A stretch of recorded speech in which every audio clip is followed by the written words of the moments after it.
How's it going, Secret Sauce Hockey Team? It's your buddy Dave here, and I'm gonna give you this breakdown about the concept of wrist springs.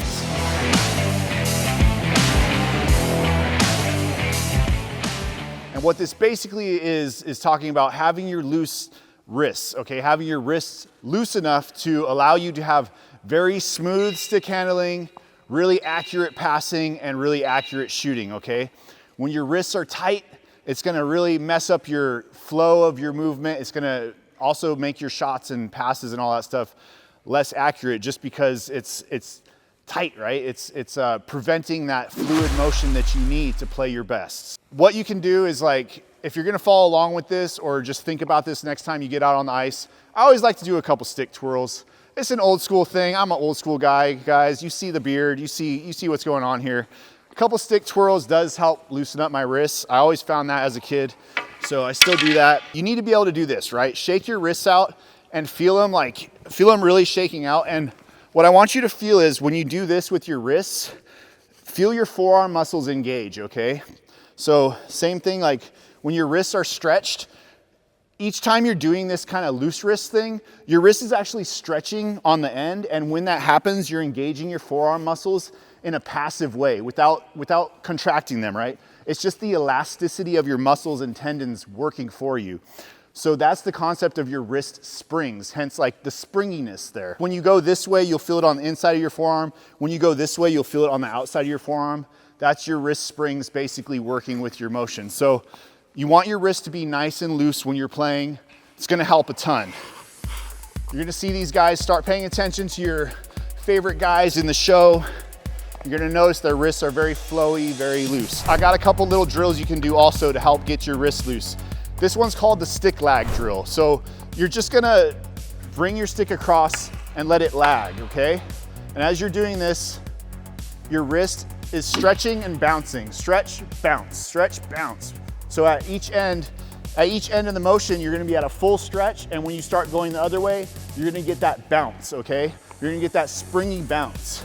And as you can imagine, that's what you want when you shoot, right? That's also gonna help your passing. So do that with your top hand and then do it with your bottom hand as well. And just feel that stretch and bounce with your stick, okay?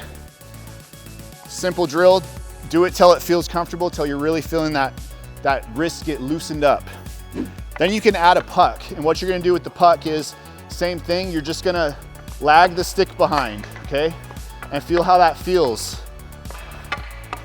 Okay, it's a little awkward, you know, it's kind of a weird motion, but you're not going for elite all-star stick handling here. You're going for a feel.